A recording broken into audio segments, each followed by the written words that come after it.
હું પહેલા નિકુલ સરના સવાલનો જવાબ આપીશ. એમણે એવું કીધું કે ભાઈ બીજા સ્ટેટ સાથે શું કામ સરખાવો છો? મેં બીજા સ્ટેટ સાથે નથી સરખાવ્યા. આપણે કોઈ પણ વસ્તુને માપવા માટેનો એક આદર્શ સૂચક આપવો છે. કોઈ પણ વસ્તુને માપી શકાય કે ભાઈ ધારો કે કોઈ અહીંયા અકાઉન્ટનું વિદ્યાર્થી હોય તો એમને ખ્યાલ હશે કે ભાઈ દેવું અને લેણું આનું મૂડી અને દેવુંનો રેશિયો કેટલો હોવો જોઈએ કે 1:2.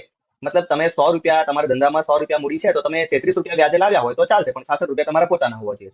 એવી જ રીતે કોઈ પણ સ્ટેટને ચલાવવા માટે એનું જે જીડીપી છે, બરોબર છે, એ જીડીપી ના કેટલા ટકા તમે દેવું કરી શકો? તો એ જીડીપી ના 27.1% તમે દેવું કરી શકો. ત્યાં સુધી એ આદર્શ સ્થિતિ છે.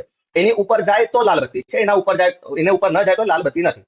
મેં ગુજરાત રાજ્યને કોઈ અન્ય રાજ્ય સાથે સરખાવવાની જગ્યાએ મેં 27.1% જે આદર્શ રેશિયો છે એની સાથે સરખાવ્યો. હવે એ રેશિયોમાં ગુજરાત ક્યાં ઉભું છે? તો એ રેશિયોમાં ગુજરાતનું હાલનું જીડીપી કમ્પેરેટિવ ડેપ્થ 18.1% છે. બીજી વસ્તુ 18.1% છે એવી, ચલો ભાઈ એ 18.1% બી આપણે એવી રીતે જોવું પડે કે વચ્ચા ક્રમમાં 18.1 છે કે ઉતરતા ક્રમમાં 18.1 છે. મતલબ ભૂતકાળમાં 17 હતું ને 18 થયું છે કે ભૂતકાળમાં 23 હતું ને 18 થયું છે? તો એ ઉતરતા ક્રમમાં 18.1% છે. મતલબ એક વર્ષ પહેલા એ 18.9 હતું, તે હમણાં 18.1 છે.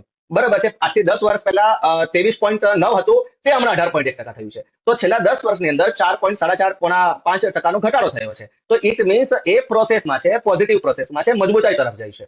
બીજી વસ્તુ કે સરકારની ડેફિશિયન્ટ 0.3% છે.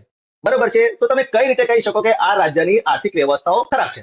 બીજી વસ્તુ, દરેક વસ્તુ રાજકીય ખાધ હોય કે પછી રેવન્યુ ખાધ હોય કે એનો એક દરેક જગ્યાએ એક સૂચિતા નક્કી કરવામાં આવી છે, પ્રોટોકોલ નક્કી કરવામાં આવે છે. તમે જે રિપોર્ટની વાત કરી એ રિપોર્ટે એવું નોંધ્યું છે અંદર કે ગુજરાત એકમાત્ર રાજ્ય એવું છે કે જેને જે પ્રોટોકોલ હોય આર્થિક વ્યવહારના એના 90% પ્રોટોકોલને ફોલો કર્યા છે.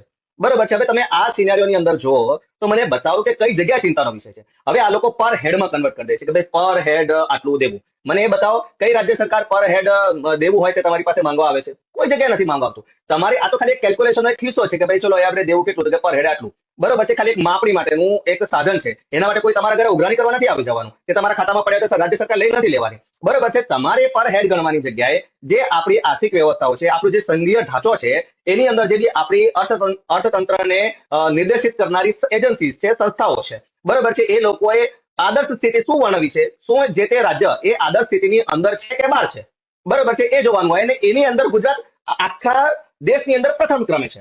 હવે એક્સપેન્ડિચર ખર્ચની ને એ બધી વાત કરું.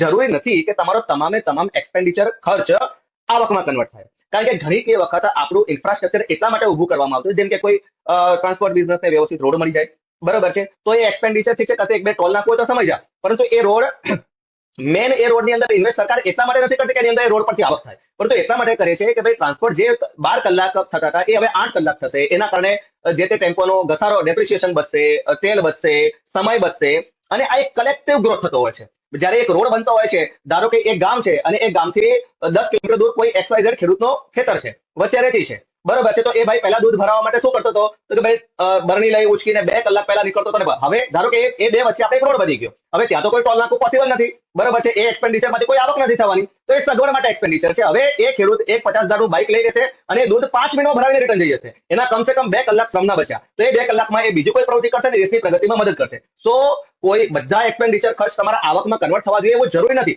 પરંતુ અપ્રત્યક્ષ રીતે એ ખેડૂત એના 2 કલાક વધુ કામ કરશે અને એ 2 કલાકના કારણે કશે ને કશે દેશની આવકમાં વધારો થશે, રાજ્યની આવકમાં વધારો થશે, જેને તમે કોઈ એક એક્સેલ શીટમાં કે કોઈ ઇકોનોમીના પેલામાં માપી ના શકો, પણ અદ્રશ્ય રીતે એ આપણા ગ્રોથમાં ઇમ્પ્રુવમેન્ટ આપતો હોય છે.